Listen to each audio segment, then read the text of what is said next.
ಮೀನು. Hi guys, Anil ರಾವುಪುಡಿ ಅವ್ರದ್ದೇ ಸಂಕ್ರಾಂತಿ ವಸ್ತ್ರಂ ಇದು ನಾಳೆಗೆ ಒ ಟಿ ಟಿದಾಗೆ ಜಿ ತೆಲುಗು ಜಿ5ದಾಗೆ ಸ್ಟ್ರೀಮಿಂಗ್ ಅಂತ ಆಗ್ತದೆ 6 o'clock ಕ್ಲಾಸ್. ಬಾಕ್ಸ್ ಆಫೀಸಿಗೆ ಇದು ಮೂವಿ 300 crore ಗ್ರಾಸ್ ಕಲೆಕ್ಷನ್ ಇದು ಮೂವಿ ಮಾಡಿದ ವೆಂಕಟೇಶ್, ಐಶ್ವರ್ಯ ರಾಜೇಶ್, ಮೀನಾಕ್ಷಿ ಚೌಧರಿ. ಪ್ರೊಡ್ಯೂಸರ್ ಬೈ ದಿಲ್ ರಾಜು, ಹಂಗೆ ಡೈರೆಕ್ಟರ್ ಬೈ ಅನಿಲ್ ರಾವುಪುಡಿ ಅವ್ರದ್ದು.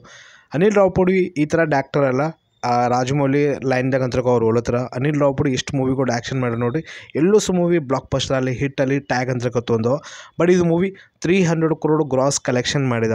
ಒಂದು ಕಡೆಗೆ ಬಾಲಕೃಷ್ಣ ಅವ್ರದ್ದೇ ಸಂಕ್ರಾಂತಿಗೋಸ್ಕರ 12 ತಾರೀಕು ಅದು ರಿಲೀಸ್ ಆಗಿತ್ತು. ಇದು 14 ತಾರೀಕು ಇದು ಮೂವಿ ರಿಲೀಸ್ ಆಗಿದೆ. ಈಗ ಮೂವಿ ಒ ಟಿ ಟಿದಾಗೆ ರೆಡಿ ಆಗಿದೆ ಇದು ಮೂವಿ ಅಂತಕ. ಮತ್ತು ಇದು ಮೂವಿ ಒಂದು ಬಾಲಿವುಡ್ದಾಗೆ ರೀಮೇಕ್ ಮೂವಿ ಆಗೋ ಚಾನ್ಸ್ ಕಾಣ್ತದೆ. ಇದು ಮಾಡಿದ್ರು ಅಕ್ಷಯ್ ಕುಮಾರ್ ಇದು ಮೂವಿ ರೀಮೇಕ್ ಮಾಡೋ ಚಾನ್ಸ್ ಕಾಣ್ತದೆ. ಹಂಗೆ ಇದು ಮೂವಿ ಸಂಕ್ರಾಂತಿಗೆ 14 ತಾರೀಕು ಮೂವಿ ಅಂತಕ ನಾನು ನೋಡಿದ್ದಿಲ್ಲ. ಹಂಗೆ ಗೇಮ್ ಚೇಂಜರ್ ಮೂವಿ ನೋಡಲಿಲ್ಲ, ಓನ್ಲಿ ಠಾಕೂರ್ ಮಹಾರಾಜ ಇದು ಮೂವಿ ನಾನು ನೋಡಿದೆ. ಈಗ ಅದ್ರ ಮೂವಿ ನೆಟ್ಫ್ಲಿಕ್ಸ್ನಾಗ ರಿಲೀಸ್ ಆಗಿದೆ ಒ ಟಿ ಟಿದಾಗೆ.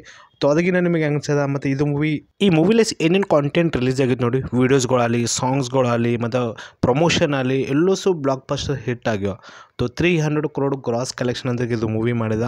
ಈಗ ನಾಳೆಗೆ ಒ ಟಿ ಟಿದಾಗ ಇದು ಮೂವಿ ಹೆಂಗೆ ಧಮಾಕ ಮಾಡ್ತದ.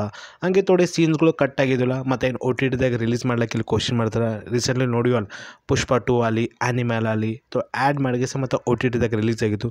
ಮೇ ಬಿ ಈ ಮೂವಿನೂ ಥೋಡೆ ಸೀನ್ಸ್ಗಳು ಕಾಮಿಡಿಗಳು ಇದೆಯಲ್ಲ, ತೊ ಆ್ಯಡ್ ಮಾಡ್ತಾರೆ, ಏನು ಆ್ಯಡ್ ಮಾಡಲ್ಲ, ನಾಳೆಗಂತ ಗೊತ್ತಾಗ್ತದೆ. ವೆಲ್ ಇದ್ರ ಮೇಲೆ ನಿಮ್ಮ ಒಪಿನಿಯನ್ ಕಾಮೆಂಟ್ ಮಾಡಿ. Take care and bye bye.